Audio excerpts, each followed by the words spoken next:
ECSI fans, you want to revolutionize your sports investing habits? Allow me to tell you about WagerWire. WagerWire is an app that helps you become a superior bettor by allowing you to sync all your sports books and track all your bets in one place. See your current action, your betting history, and stats. You could also sign up for sports books and collect bonus offers. Follow them at WagerWire on X, as it's the best account on the platform. Head to App Store or Play Store now and search WagerWire and download the app.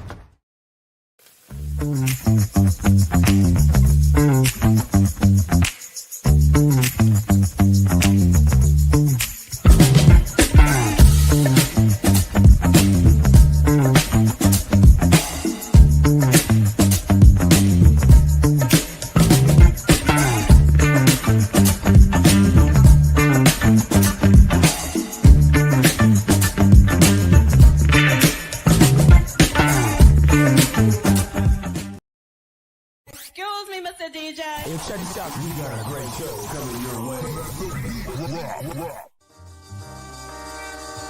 From the ECSI Sports Studios, the #1 sports information program in America, the Breakfast Bankroll, with your host, the sports broker, Jeff Dawson.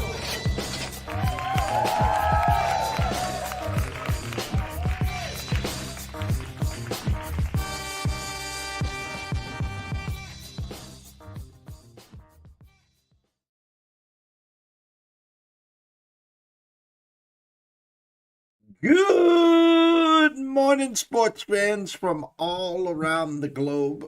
I am the co-host, Jeff Dawson, East Coast Sports Investors. Welcome to the Friday edition of the Breakfast Bankroll. Good friend and colleague, Mr. Scotty Webb, live from Tampa, Florida, where I am in Cape Cod, Massachusetts, in a balmy 19 degrees. Yes, I said it, Scott, 19. It is bleeping cold out here. Last night with the winds, holy cow, it was brisk out here. But anyways, the weekend's here. We got college football today, and of course tomorrow NFL on Sunday and Monday. We'll recap last night. Man, listen, I'm not going to make the comparison, and especially for all you fantasy football players out there. I had already made the decision anyways, but hands down, without a doubt, I don't care. Jonathan Taylor, CMC, whatever. GIBBS is the first pick next year. He got a 55 burger last week or 2 weeks ago. Comes up with almost 40 last night. And the recency bias, the how the brain works, and then, of course, the way I read the market. Yesterday at noon, the 3 to 3.5, the conversations with Jeffrey Benson, there was just no way in hell I could to wrap my head around the numbers and the fact where Dallas was surging and the mash unit and the Lions, how they're playing. How are they going to do it? Well, GIBBS was a big factor, of course. Pickens kind of going through the motions, which makes you real leery to dig in there and get him next year. And then, of course, CeeDee Lamb gets concussed. So hail to the hail to the Lions. Kind of put a plug or a tourniquet on the bleeding, as I like to say. And for Dallas, hey, it was a great run. Go out with pride with 4 games left. Even your quarterback, Dak, didn't know. I think he said 5 games in his presser. So anyways, first and foremost, of course, a shout out to our proud sponsors and partnerships. It's WagerWire. Head on over to Google Play. Download the app. It is free. Travis, Zach, Guy, myself, Amber, Holly, Carol Bucks, Matthew, Allen, Drew, Jacob, the list is endless. Come on board today.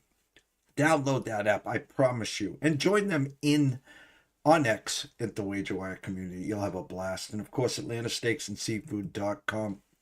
Terry Smith, second to none. Customer service even better. Product even better than that. Head on over there. Let him fill your tables with steaks, seafood, chops, appetizers, and wine for the holidays. Let them decorate your table, maybe even for Christmas Day dinner as well. So head on over to AtlantaSteaksAndSeafood.com. So without further ado, let's bring him in, Mr. Scotty Webb. What's up, chap? Yeah, it's not as cold here. I don't think I would like 19 degrees very well. I think I would probably move south. Yeah, we get to that certain age, and it's funny. I in Cape Cod is. Uh-oh, I did it again. Hold on. Are you there? Yeah, I'm here. Okay. You get the red hats, the birds, whatever they call them. The grays. Labor Day hits in September, and they're already flying down south. They don't make it to Halloween. They don't make it to Thanksgiving.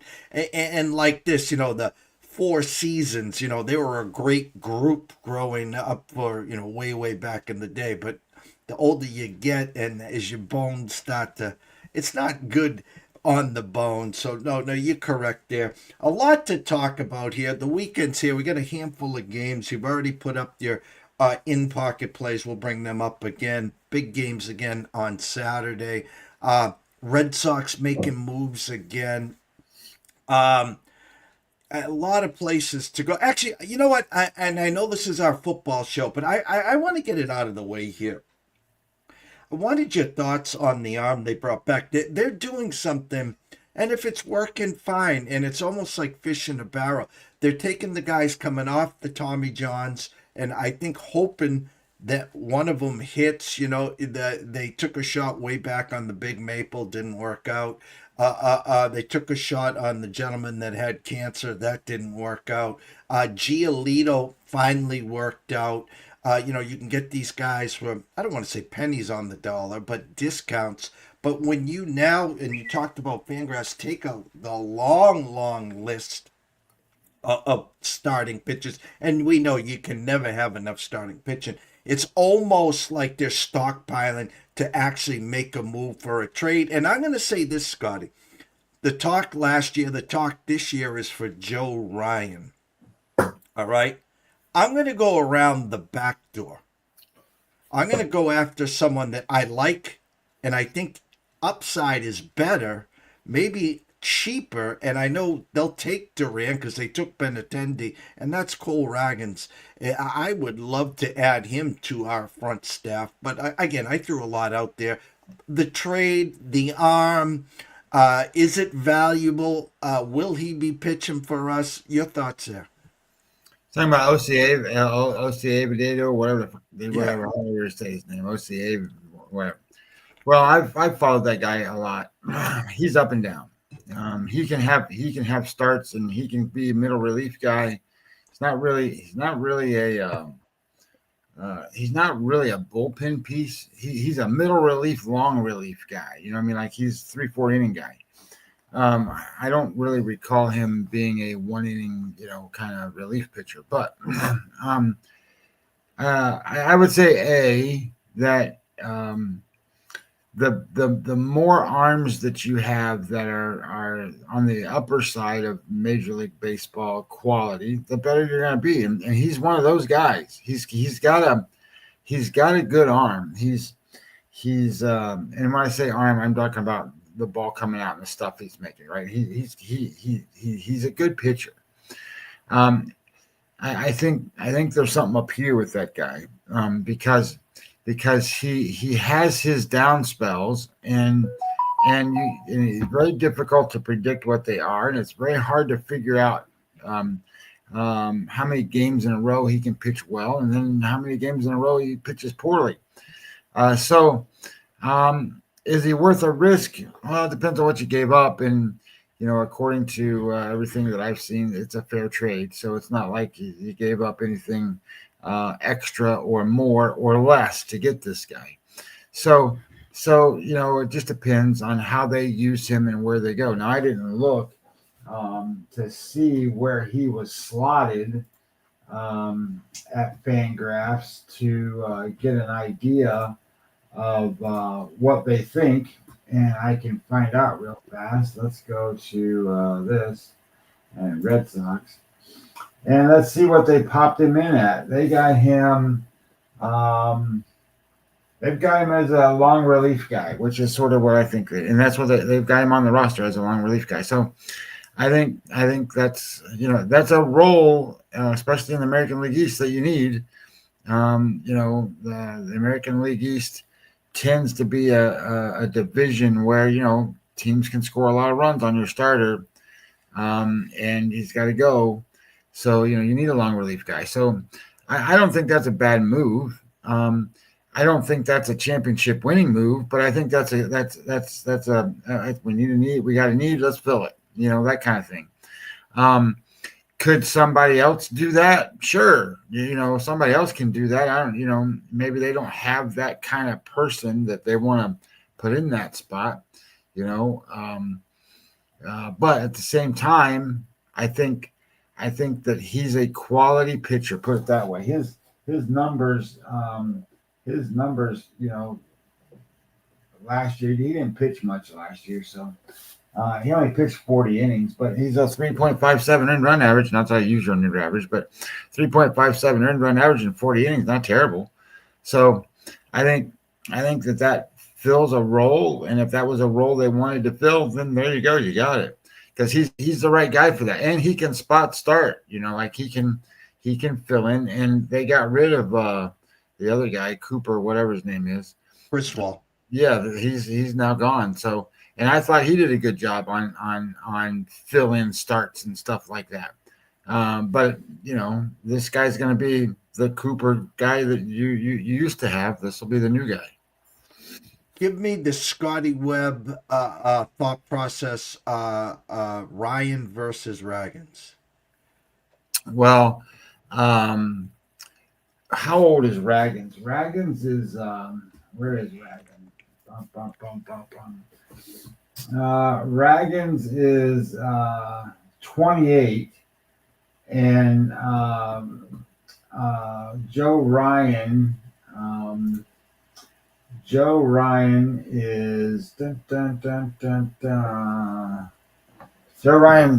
only 29 and a half.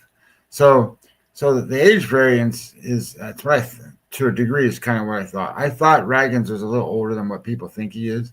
I think people thought he was, like 26 or something. But you got to remember, he came out of the Texas organization and before he got to the Royals. So, and they didn't like him. So, they got rid of him because he couldn't throw strikes. And the Royals finally figured out a way to get him to at least pitch a little better. I like Ragans. I probably like as an arm and ball movement and ace material. I think Ragans is more of an ace than what Joe Ryan is. Joe Ryan's not even the ace of his team he's on. Pablo Lopez is. So like he's the number 2 for the Minnesota Twins. So he should be. How do I say this right? Theoretically, he's not an ace and should be treated like a number 2.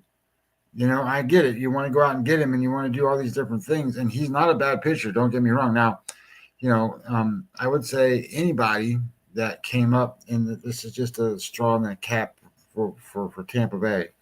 Joe Ryan came up through the Tampa Bay organization. Joe he knows how to pitch. They taught him what to do, and all that stuff.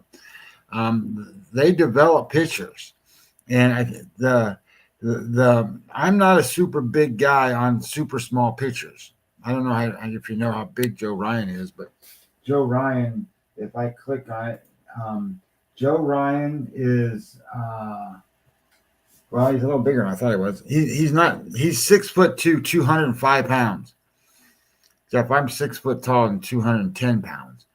You know what I mean? Like he's a little skinny guy that's out there, and when you see him on the mound, you think to yourself, man, this guy's not very big. But I will say that the little guys, especially the small weight guys, they tend to lack stamina, I guess is the right word. They just don't have the power. But he's done it year in and year out. So, there's no question that he's a good pitcher. So, but is he, I don't think he's an ace. I think he's a good pitcher. I think he's a quality number 2 pitcher. I don't think he can lead a staff. If you were to give him to the St. Louis Cardinals, the Cardinals have no pitching. Like if you look them up, they got no pitching now at all. I mean, they none. Their number one pitcher is Liberatore, and would Joe Ryan be better than Liberatore? Probably, but Liberatore started to come into his own a little bit, so maybe they would have Ryan be second to Liberatore. I don't know. When you start matching up Joe Ryan to actual aces, he's an underdog every time. He's not a favorite. So I think that's where Joe Ryan slots in. Is he's a solid, good pitcher and is a solid, good number two. That's what I think. If you pitch, I think about Boston right now, right? They just went and got Sonny Gray. So Sonny Gray is going to be like their number two or number three. So if Sonny Gray is number two, let's just say he's number two, and he matches up against Joe Ryan as a number two, who's the favorite? Who's the better pitcher in that matchup? I think the public would say Ryan, and I think that the mystique about Ryan is the fact that you got the 2 years of control, and the same thing that they had with Crochet. And the fact is they brought him over and they were able to make that long-term deal. And I think with the age at where Ryan is now, hey, we got you under 2 years. You can take a long-term deal or a longer-term deal, an extension, and stay here and compete in the AL East for whatever. Or, the Twins, as we know, are in a rebuild. They're just holding them hostage. We had an opportunity last year at the trade deadline. They didn't want to move on Tolley. And I'm kind of curious if that same proposal came and what Dave saw after Tolley came up with all this, or, they still got early and a bunch of other arms, yada, yada, yada, if they would pull the trigger. But I would love the Ragans deal. I think you got more upside. I think more, I want to say more of a power pitcher. That's probably not the right statement there, but if I can wheel out a Crochet Ragans Gray, even if it costs me Bello or whatever, I'll take that 1, 2, 3 versus almost anyone, Scotty. Yeah, I would tell you. So I think you got to be careful with Ragans and what you think, and here's why. Ragans, and I was trying to make sure my memory was good because my memory is not good half the time. So I went back and I looked, and Ragans in 2022 he threw 40 innings as his call-up season for Texas, and then he's going to be a stud the next year. Well, he pitched for 2 teams the following year, and he only threw 96 innings. And then his breakout season for the Royals, he threw 186 innings. That's pretty good. Then he got hurt. He threw 61 innings.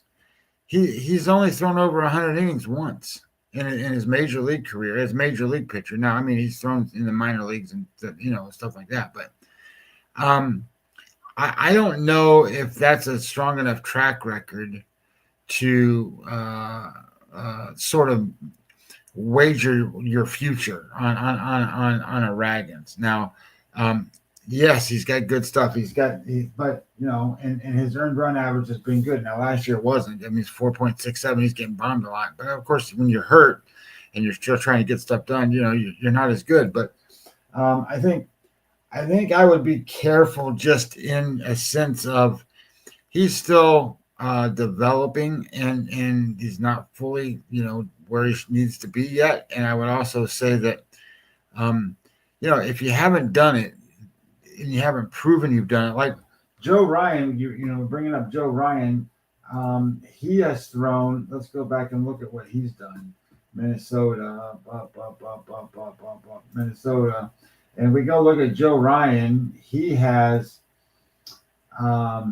he pitched in 2021. He threw 26 innings. Okay, whatever. But 2022, 147. 2023, 161, 135, 171. He goes out and takes the ball, and he's gonna, now he's not got to 200 innings. Maybe that's because of the team he plays for and the situations that they're under, and maybe he was hurt and missed a game or two or whatever.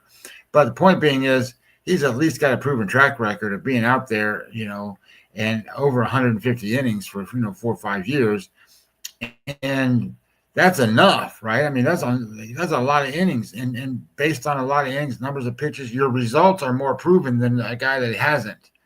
So, does Ragans have upside? Well, he's got potential upside. I mean, he's potential ace material. But before we go, yeah, you're an ace. Well, I don't know. Maybe you're not. Maybe you're one of those guys that's on the cusp that could get there but never does. And I think that's a hard decision to make when you're a general manager of a baseball team. Is some of these guys, and I say this a lot, it's up here. It's not in the talent. It's in their chest, right? It's how much do they want it? How much is their heart in it? How much do they put forth to be the best of what they can be? And I don't know that kid. So when you're growing and developing a team, I think if you're going to put your eggs in a basket, you need to know what this kid is. Now, from everything I've seen and everything I've heard, he's a competitor like no other. So, like, he's a fighter. So that tends for me to believe that he would at least put in all the effort and do everything he can to be the best he could be. So I'm not trying to distract him from that, but I'm just trying to say sometimes that's the difference between these guys. Joe Ryan's out there taking the ball, throwing 170 innings. This kid's not. Yeah, and when we went back with the Crochet, the same thing was the concern. Never thrown so many innings, and here is he going to break down? But the guy's a maple tree. I compared him to Chris Sale, just a lot bigger, a lot stronger. So and another name slowly floating around, and again, flashes, former Cy Young. Probably hold for ransom. I think they finally do move him again, and that's Sandy Alcantara. There's been connections with the Yankees there again, so yada yada yada. We could talk baseball for hours, which we do anyways. Monday, the Hot Stove League officially begins. We'll be talking throughout next week, of course, on that. Quickly, NFL, GIBBS and GIBBS. Man, he's special. I'm not comparing him to Barry Sanders, but holy cow, the kid is special. Get out early and often, hold them off in the to the first half. And what's Dak do in the first play? Pickens not paying attention, interception, get the ball, on the 20 inside the red zone. Thanks for playing, touchdown. High scoring affair. Put a fork in Dallas. Lions still alive. Thoughts on last night? I think that it was interesting, right? Because with like 7 minutes to go in the game, it was a 3-point game. Dallas had come back and done the different. And I didn't think Dallas was getting totally outplayed, even up to that point. And then, because I was looking at yardage numbers and things throughout the game and what was going on, they were kind of matching each other, going back and forth and stuff. I think here's the difference, right? Here's some of the difference that I don't think like your typical fan goes and looks at. So if you go look at the drives for these games, and I know you can't see it on my computer, maybe you can kind of see it. There's a little box there, and in that box, this is the drives by the Dallas Cowboys. That's not any drives by the Detroit Lions. But what's important to understand is, they had what is that? 1, 2, 3, 4, 5, 6, 7, 8, 9, 10, 11 drives. I'm not going to, well, I guess I got to count that one. So there's 11 drives. They had, so I always talk about that, like these teams don't get the ball. That's a lot for an NFL team, by the way. They usually don't get the ball that many times. But in that circumstance, look at the scoring drives for each team. So I'm going to kind of do this exercise real quick. Dallas, they went the first drive. They had the ball. They went down and kicked the field goal. It was 29 yards. That's all they made. They went down and kicked the field goal. Now, of course, that kid can kick a field goal from, I think, his 25-yard line or something. They don't have to get it. They get the kickoff and they can kick a field goal. And then they had that sack safety thing that was going on there. So then they punted. So they didn't go anywhere then. And then they had they had another field goal that started on their own 30-yard line. So these starting drives for them started on their 30-yard line, started on their 32-yard line, Then they had 4 plays, had to punt. And then they had another field goal that started on their 20-yard line, and that was the first half, right? So they had these long drives that and they netted them, field goals. The second half, they had that interception, and then they got this ball to 35, went down, scored a touchdown. So 65-yard touchdown drive. And then they had another short drive. Well, short drive. It's on their own 42-yard line, but they get, I don't even know, they got it looks like a first down. Then they kicked a field goal from the other side of the field, and got another field goal. And then they had a 70-yard touchdown drive from their own 30, and then another one that started on their own 33, and they got a field goal. All right, so those are long drives. They have to go down the field. All right, switch this over. Look what the Lions did.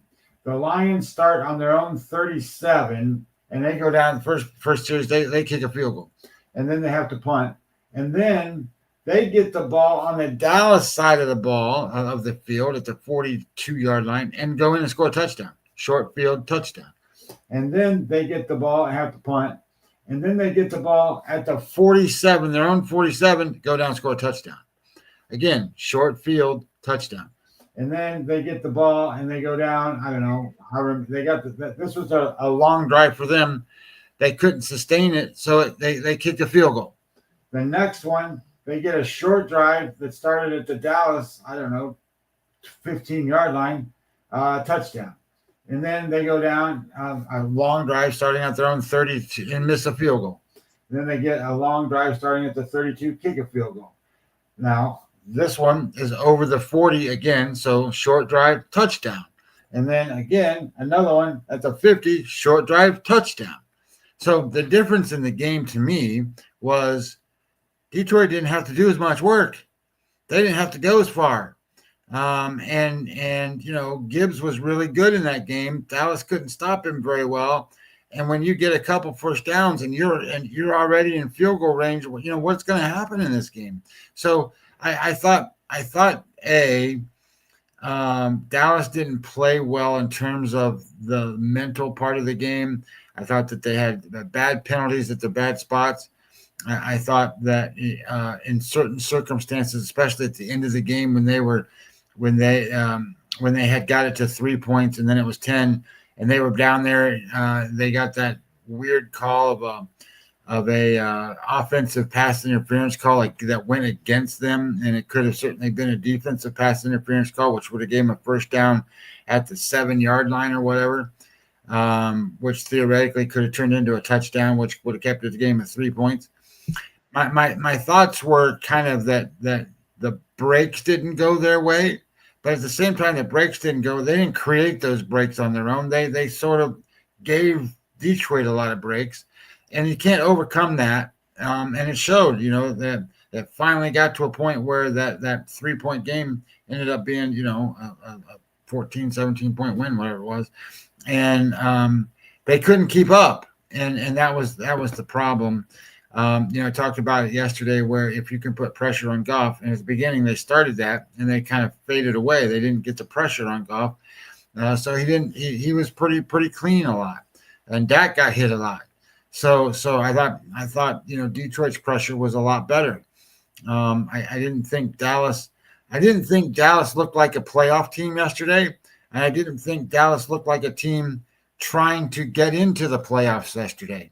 So, like they weren't ready to play the quality of football that the Detroit Lions played. Let's put it that way. And I think it showed specifically in some of those ancillary things like, short drives, allowing Detroit, just stop them on a damn kickoff, for God's sakes. You know what I mean? Make them go down the field. And anytime that they had to go down the field, they didn't score a touchdown. They kicked a field goal or punted or missed a field goal. So I think the keys to this game were quite simply, if you make them go for longer drives in the NFL, it's extremely difficult to sustain that. And they proved them. They couldn't do it.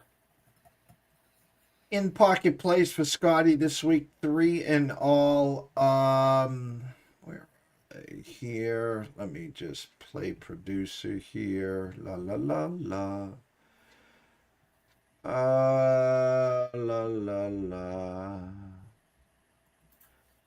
Texas Tech minus 12.5. Georgia, Alabama under 48. Indiana, Ohio State under 48. Scott, the weekend's here. 4 games tonight. Kennesaw State, Jacksonville State.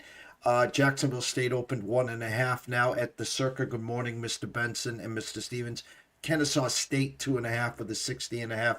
Troy, James Madison. James Madison opened up at 21 with a 47.5. Now 23.5 with a 46.5. North Texas, Tulane. North Texas opened up at 3, now 2 with a 66.5. And last but not least, UNLV at Boise State on the Smurf turf. Boise State opened up at 1.5, now 5 with a 59.5. UNLV has not had great success there on the Smurf turf. There, we've talked, we've analyzed, you've sent out some pocket plays. Anything especially pop out at you tonight? Anything on Saturday as we wrap up another week in the books, sir? Well, I think there's a couple things that are intriguing to me as the betting market's moving.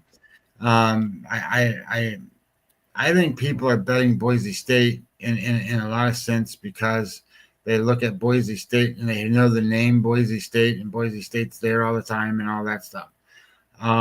And okay, well, I just heard their quarterback's going to play again, that kind of thing.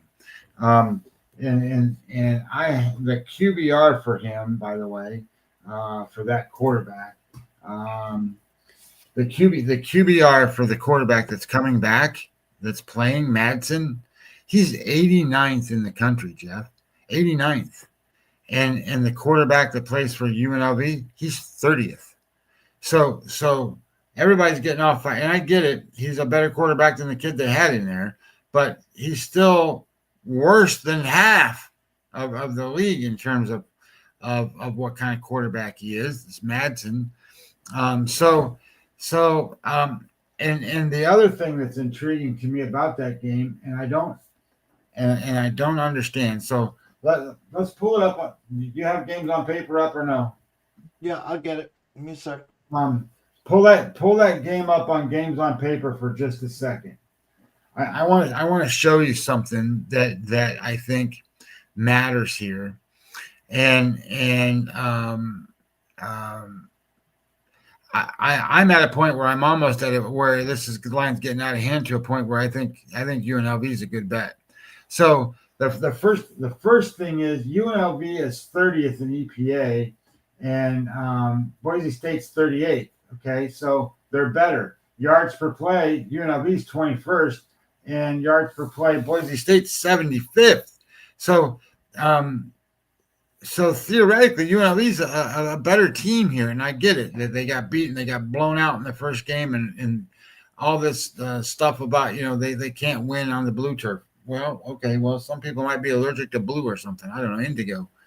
So when you look at this game, look at the middle columns there. Look at the offense of UNLV and how it matches up to the defense of Boise State.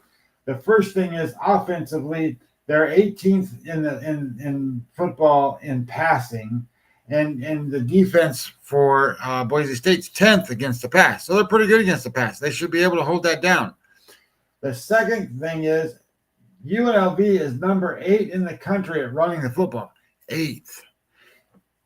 Boise State is 115th at stopping the run. Now, here's why I bring that up. I bring that up because if you look at the weather is 98%.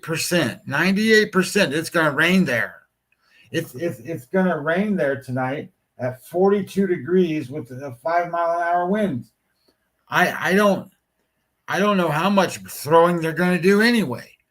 I think they're going to run the ball in this game. And when you talk about run the ball, I think that puts them in a position that UNLV's got a huge advantage when you're talking about number 8 versus 115, and certainly Boise State's number 58 against 130 for UNLV. So both of them can't stop the run, but UNLV is a much better running team than Boise is.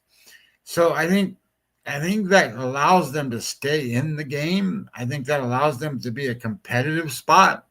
So when I look at what the line movement's doing, I don't totally understand why it's moving the way it is, other than, hey, this is Boise State. They're quote almost a blue blood of the College Five or whatever they call those teams, Power Five teams. And UNLV is just UNLV, and they're just smoke and mirrors. So I think that's wrong thought process. And B, when I think the people are sitting there going, hey, this Madsen's going to play, we got a quarterback back. It doesn't matter. He's not a great quarterback. So my opinion would be is that, I don't know what this game's at 5 now or 5.5. At the circa as we speak of 5, there are 5.5s on the market. DraftKings, Caesars, FanDuel. So especially the Square Books online FanDuel, there are 5.5s. And I'll say this, being it's an actual 8:00 start, so they didn't give them that 10:30 start. Again, as you said, when all these small games are there, and then as you said, I think you're saying it correctly, where the Boise State name is the marquee name and UNLV struggles there, 5.5, I wouldn't be surprised. FanDuel, DraftKings, maybe a few other the Square Books pop that at 6 by kickoff. Yeah, I would take 6 in a heartbeat. I think you do that. My AI program. Let's see what we ended up with that game.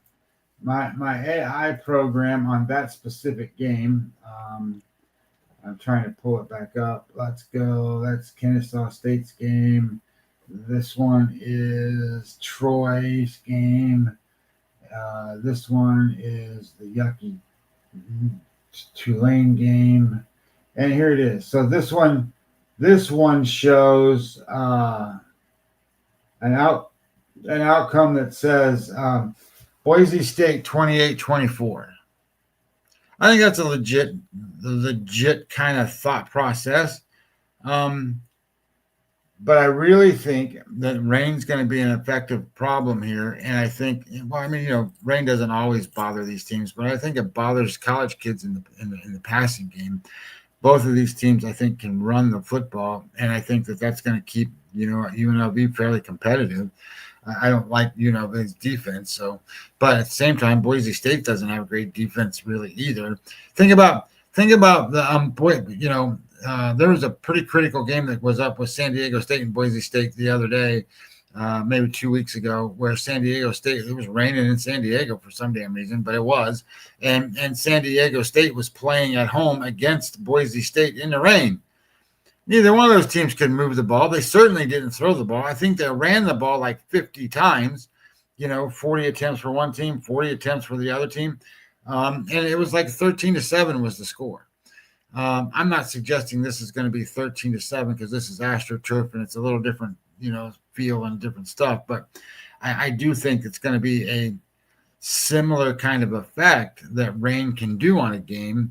And if these guys get conservative with things and don't want to, they don't want to turn the ball over and lose and, whatever, I think that's going to play right into UNLV getting some points and staying within the number and being good here. So I think that's A.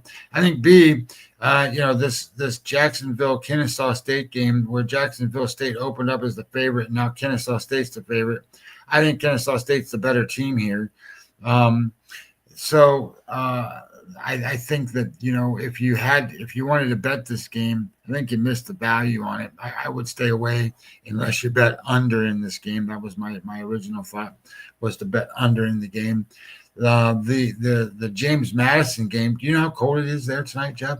It's the temperature in that game tonight in James Madison's game, it's going to be 26 damn degrees in this football game. That's a heat wave for me. I'm just telling you, it's 26 degrees, not really any wind and no rain possibility, but those guys are going to hit each other and break. They're going to be brittle little guys. No, I'm just kidding. But it's going to be cold, and that doesn't necessarily curtail scoring. Cold, wind does, but not necessarily cold. But I think that it will have. If you're these two teams and you're playing and you're like, hey, this is the championship. We got to play in 26-degree weather. Can't we get a dome or something to play in? You know what I mean? Like, so I don't know. We'll see. And the interesting part about this game is James Madison's head coach is, he's now the head coach of UCLA. So he's going to coach this game. I don't think he's going to coach the bowl game, but he's going to coach this game to try to get him there. And the other game that's kind of that way is Kennesaw State and Jacksonville State. Those two guys are kind of new, so that's a program they're getting ready to build. But there was North Texas and Tulane. Those guys are gone, so they're going to new schools. So I'm just staying away from all of that stuff. And they're small schools, and like everybody thinks that North Texas is going to go out and put up 50 points on Tulane. Well, Tulane's a little better than that, but it's holy cow. These teams are going to be whatever they are tonight. That's why I'm just staying with what I think is the better bets, the more secure bets, are the bigger conferences on Saturday. And this BYU game, I think people look at this and go, well, that's a lot of points, 12.5. The original line the first time, I think it was only like 5 or something like that, maybe 6 for Texas Tech. Now it's 12.5. Well, that game was 29-6 or 29-7, I think was the final score of that game. But I don't think people really know, when you go back and you look at the game, there's two things that stood out to me. A, BYU didn't score until 7 minutes to go in the game. So at one point in time, the game was 26-0. And when it was 26-0, BYU kicked, or not BYU, Texas Tech had 4 field goals. We had the team total there, and I just was, are you kidding me? They ended up with, I think, 5 for the day. They had 5 field goals. So that's how they got to 29. So if you really think about the scoring and how it could have turned out, they might have been able to get 50. But they only got 29. So there's nothing happening between the two teams that would reflect that BYU would be able to play any better or any different in this game against this Texas Tech team. So I think Texas Tech minus the 12.5 is good. I bet that game. Obviously it's on we already gave it out, but I bet that game, and then I bet obviously Ohio State. I'm seeing a lot of people liking Indiana, by the way. A lot of people out there going, hey, take the points. Look, if you didn't take the points when it was like 5 or 6 or whatever the number is, you're getting bad numbers at 4. So don't be taking numbers at 4. You know what I mean? Take the good numbers, and if it's 4 and out, you just pass the game if that's what you like. Or play a team total or something like that. Don't be out there betting bad numbers. I made a suggestion. If you like Indiana, I would just suggest, honestly, just go to the window and grab yourself a Mendoza for Heisman Trophy winner. There, get some plus money there. I think plus 175. If you like Ohio State, which a lot of the sharper people do, just go to get Sayin for the Heisman at around plus 175. And Matt Grissom, who was on here earlier yesterday, actually likes Pavia, who's not playing for Vanderbilt. He thought he did enough on last week in Tennessee to now provide him enough to get him the Heisman. So another week with me and Scotty. We'll be back Monday, 9:15 a.m. For our usual Monday re-entry Monday, where we'll recap all the college football games on the weekend. We'll recap the NFL. It will be the start of the Hot Stove League. We will have the brackets. I think Sunday the brackets come out. Who's in, who's out. I will be. Well, yeah, because they got to get the bowl games announced. So I think, yes, they got to get that, and I think that'll start happening. And it might even happen Sunday night. So correct. And I'll be a guest in about 20 minutes, 15 minutes. Andrew McGinnis at Wager Talk at McGinnis Picks. And God willing, 11 a.m., Nick Hathcote will be back. We'll be talking some Notre Dame. Are they in? Are they out? What do they need to happen? And then we'll talk if Nick has some nuggets for the weekend. So for myself, Jeff Dawson at EC Sports Invest, the one and only Mr. Scotty Webb at Webby20 MLB, we wish everyone a blessed morning. Go grab yourself a coffee and a bagel and stay tuned.